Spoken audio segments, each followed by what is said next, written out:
Bienvenidas y bienvenidos al podcast Somos Martina, Somos Todas. Soy Juliana y en este podcast vamos a tener invitados muy especiales que nos van a hablar de temas que se relacionan mucho o poco con la menstruación y todo lo que implica.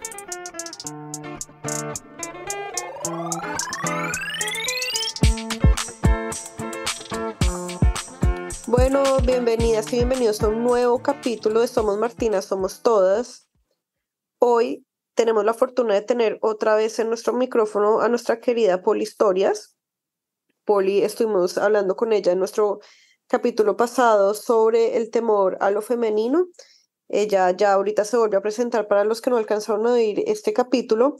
Y hoy vamos a hablar de un tema súper chévere, que es el tema de las mujeres valquirias, que creo que es un tema que no muchos conocemos. Entonces me encanta que todos aprendamos de la mano de esta, que es una de nuestras historiadoras preferidas en Colombia. Poli, bienvenida. Hola Juliana, ¿cómo estás? Qué gusto saludarlos de nuevo. Para quienes no escucharon el podcast anterior o el episodio anterior, mi nombre es Poli Moreno, más conocida como Poli Historias, como me dices ahora. Soy una en película de la historia de la mujer, y venimos haciendo chisme histórico desde hace rato y contando estos episodios de la historia que nos llevan a, digamos que a redescubrir aspectos de la mujer y de lo femenino.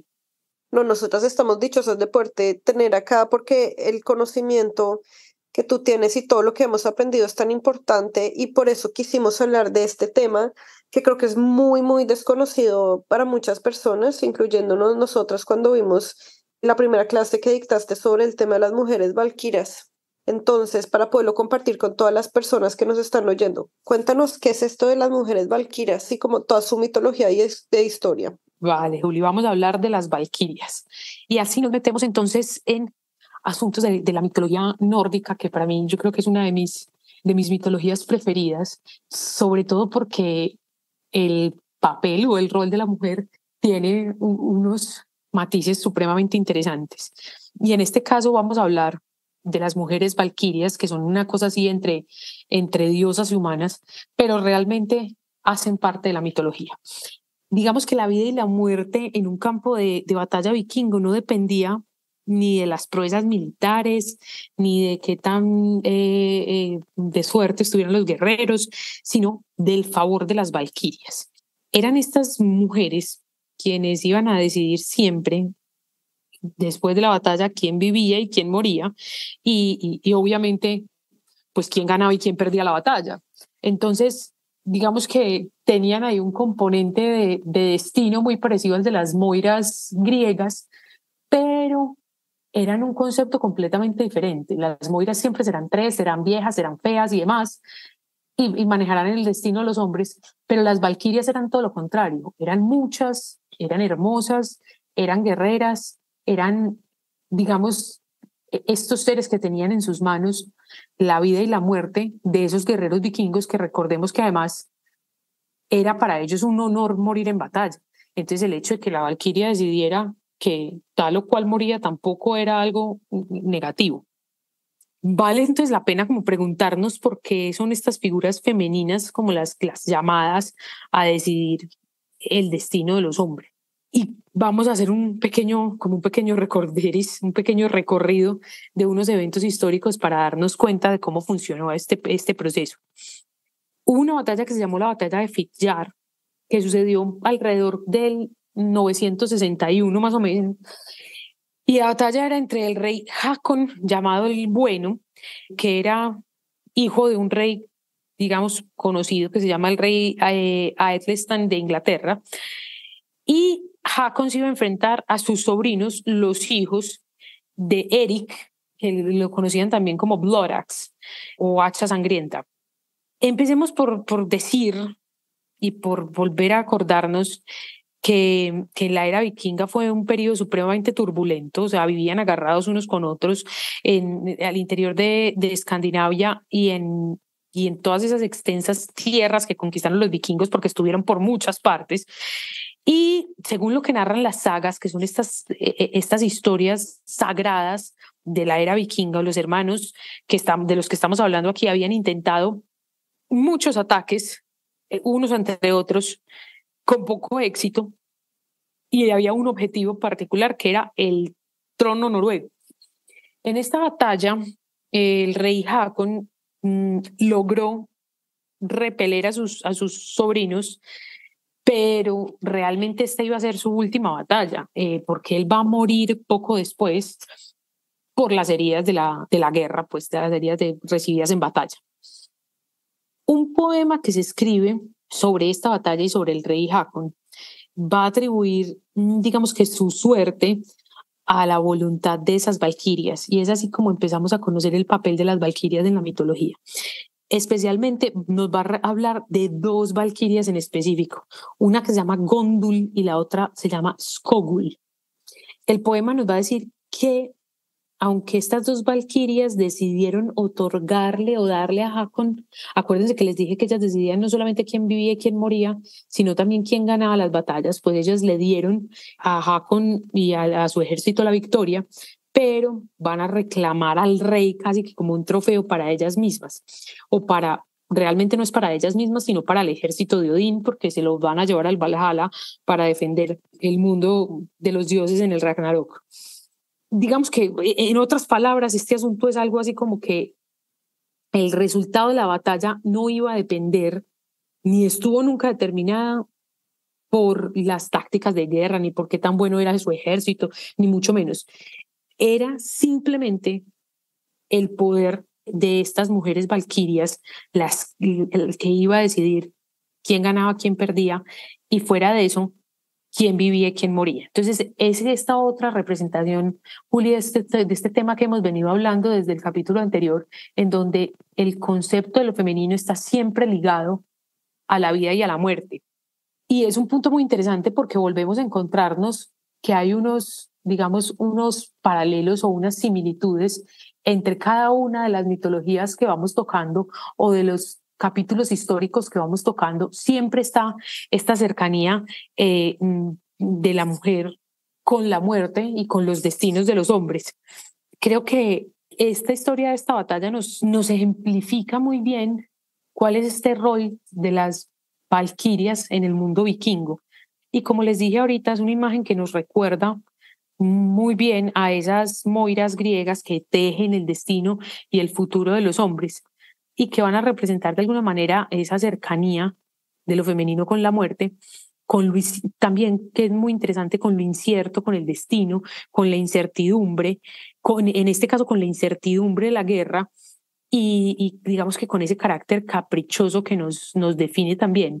Las valquirias en todo momento son impredecibles, son sensibles y se enamoran, lo que las hace, digamos, aún más peligrosas e incomprensibles que cualquier otra de ellas, porque entonces si son sensibles y se enamoran, eso quiere decir que les pueden romper el corazón, y nada más peligroso que una mujer con el corazón destrozado ahora. Si le sumamos a eso que es una entidad mitológica y que puede decidir sobre la vida y muerte de los hombres, pues peligrosísima. Hasta ahí no sé si vamos como pintando digamos como este lado de lo femenino en la mitología nórdica. No sé, Juli, si tengas alguna pregunta. No, vamos súper bien, me encanta que lo estamos hilando con todo el tema que vimos en nuestro capítulo pasado, ese temor a lo femenino, que es realmente ese poder que tiene la mujer tan impactante en los hombres, como lo podemos ver, pero que muchas veces, pues la historia lo invisibiliza, ¿no? Que esta mitología muchas veces no lo sabemos, y pues que las mujeres también tienen su, por decirlo así, punto débil, que es su sensibilidad, sus sentimientos, que se pueden enamorar. Entonces esto les puede, si están muy bien, bien, si no están bien, no tan bien. Entonces me encanta ver cómo esto afecta y cómo influye en tantas decisiones, ¿no? Y Julia, además, este arquetipo de la valquiria genera muchísimas preguntas, porque donde sea que uno mire en el mundo de la historia vikinga, ese mundo de la guerra es un mundo dominado por hombres. Aun cuando las mujeres tienen poder y toman las riendas de todo cuando los hombres se van a la guerra. Las mujeres en el mundo vikingo no era como que quedaran pobrecitas y que había que dejarles un contingente de hombres para que las defendieran, ¿no? Las mujeres en el mundo vikingo se hacían cargo de todo, mientras los hombres se iban a asaltar otras poblaciones o a la guerra o a donde fuera. Ellas, digamos que no son las guerreras por naturaleza, pero entonces, ¿por qué la creencia de que los seres que presiden y deciden sobre las batallas son femeninos? ¿Por qué si las mujeres no son esas guerreras, aun cuando en el mundo vikingo, y yo creo que todos los que vieron la serie Vikingos lo tienen súper claro, estaban las escuderas y eran mujeres guerreras supremamente fuertes y poderosas, pero esto no se daba en todo el mundo vikingo, eran simplemente algunos lugares o asentamientos. Pero una respuesta a esta pregunta de por qué esos personajes que deciden sobre las batallas son femeninos aparece, digamos que más rápido que las otras, si consideramos que la situación desde el punto de vista de un rey vikingo es que las valquirias eran elementos casi que como de propaganda supremamente poderosos. Los reyes debían convencer de alguna manera a los hombres de dejar todo cuando poseían para poder ir a la guerra. Daban sus fincas, sus animales y además posiblemente encontrar la muerte en ese proceso, en esa ida a la guerra. Así que los reyes necesitaban una herramienta y necesitaban que sus guerreros como que les compraran esa idea de que la muerte en el campo de batalla era un asunto aspiracional, era algo a lo que todos debían aspirar porque era la manera más honorable de morir. Es un asunto horrible. ¿Cómo hace uno para venderle a su gente que morir en batalla es un asunto bueno, que es un asunto que les va a generar recordación en la historia? Y no que vean la realidad, que es una vaina horrible, sangrienta, poca estética, violenta y demás. Las estrategias, en este caso, como para vender esta idea, eran los poetas. Eran ellos los que iban a decir con sus versos, iban a alimentar toda esa creencia y la fe de los guerreros pues heroicos y iban a ensalzar a aquellos que habían muerto en pasadas batallas y iban a contarle a todos estos soldados que aún no lo eran de las promesas del Valhalla y de cómo las valquirias los subirían entre sus alas hasta allí. Este poema del que les hablaba ahorita, del rey Hakon, hace parte precisamente de esa tradición en la que el poeta hace hincapié en el valor y en la destreza del rey en la batalla, pero además dice, nada de eso fue suficiente porque igual muere y son las valquirias las que lo deciden. Y pues que en este caso Gondul y Skogul, que eran esas dos valquirias, deciden llevarlo con ellas al Valhalla y lo van a integrar pues a ese ejército que peleará junto a Odín en el Ragnarok, en el final de los tiempos. Y nos va a dejar claro que las valquirias van a desempeñar ese papel de propaganda, convenciendo a los hombres de sacrificar sus vidas, de sacrificarse a sí mismos o a otros inclusive en la guerra por la posibilidad, simplemente la posibilidad de entrar al Valhalla y hacer parte de ese ejército de Odín. Entonces, esto es otra manera de ver cómo lo femenino se ha manipulado también en la historia para lograr fines y objetivos que nada tienen que ver con las mujeres. Pero pues es más fácil convencer a un guerrero de que las valquirias, estos seres mitológicos hermosos, se lo van a llevar al Valhalla, que decirle que yo no sé, que se lo va a venir a llevar un dragón. Aunque pues el dragón también tenía ahí su mágica y su mística, pero creo que el arquetipo de lo femenino se ha usado y se ha construido también para manipular esos destinos de los hombres de esta manera y más cuando tenemos que hablar de la guerra. Totalmente. Las mujeres y la guerra siempre han estado ahí relacionadas, ¿no? También como lo veíamos en el capítulo pasado, todo esto que tenía que ver con Adán y la historia del mundo y el pecado, siempre hay presentes. Sí, así ha sido y creo que seguimos siendo, o sea, el arquetipo de lo femenino sigue siendo supremamente vendedor hasta el día de hoy. O sea, si vas y miras la publicidad y la historia de la publicidad hace muchos años que nos muestran mujeres para vender cerveza, mujeres para vender estudios, mujeres para vender carros, mujeres para vender de todo. La imagen de lo femenino sigue siendo un arquetipo exitoso a la hora de convencer al otro de algo. Totalmente. Y viene también todo este poder de lo femenino, lo poderosas que somos las mujeres. Y que yo creo que ya va siendo hora de que utilicemos ese poder para con nosotras mismas. Totalmente. Unir todo ese poder tan sororo y empoderarnos a nosotras mismas, Poli. Claro que sí. ¿Qué nos queda pendiente de todo este tema nórdico de nuestras queridas valquirias? De las valquirias y del tema de la mitología nórdica, hay tela por cortar y todo el que quieras, porque es una mitología con unos personajes espectaculares y de la que se han inspirado en muchas ocasiones historias que son muy cercanas a nosotros. Digamos que la mitología nórdica es muy lejana en la mayoría de los casos, pero hay historias que están inspiradas en ella que son muy cercanos a todos nosotros en Occidente. La historia de Caperucita Roja, la historia de la Bella Durmiente, la historia de casi todos esos cuentos de hadas están inspirados en episodios de... ¿Sabes cuál? Rapunzel está inspirada en un episodio de la mitología nórdica. Entonces, ese será para otro capítulo que escudriñemos y vayamos y busquemos y esculquemos en nuestros cuentos y tradiciones occidentales tan cercanas que hay como de trazas de esos aspectos mitológicos que no tenemos tan cercanos. Totalmente, porque como nosotros les decíamos en el capítulo pasado, estos mini episodios que estamos haciendo con nuestra querida Poli son solo abrebocas a temas de las mujeres a través de la historia que son tan amplios.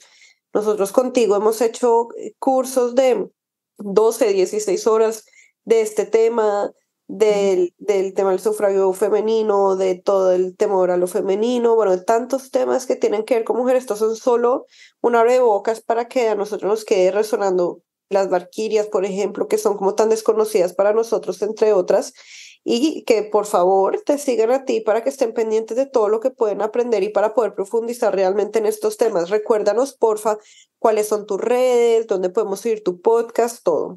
De hecho, en las redes de Polihistorias, tanto en Instagram como @Polihistorias, como en YouTube Polihistorias, hay un episodio sobre este asunto de los cuentos de hadas, en donde hablamos de que ni Caperucita era tan ingenua, ni muchas de las otras como tan nobles como las vendieron.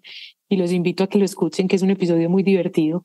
El podcast también está en Spotify como Polihistorias y estamos prontos a sacar una nueva temporada, así que bienvenidos todos y los espero para que me escuchen y conversemos por medio de las redes y me cuenten qué temas quieren que tratemos sobre la historia, sobre la mujer y sobre todas estas otras temáticas de las que venimos haciendo y echando chismes de la historia. Ay, Poli, pues muchísimas gracias por estar acá. Nos encantó tenerte y tener estos pequeños abrebocas en nuestro podcast. Somos Martina, somos todas. Claramente vamos a estar muy pendientes de tu nueva temporada para seguir aprendiendo y estar pendiente de todo el chisme histórico de mujeres que siempre nos has contado. Muchas gracias por estar aquí. Gracias a ti, Juli, por el espacio. Nos vemos en una próxima.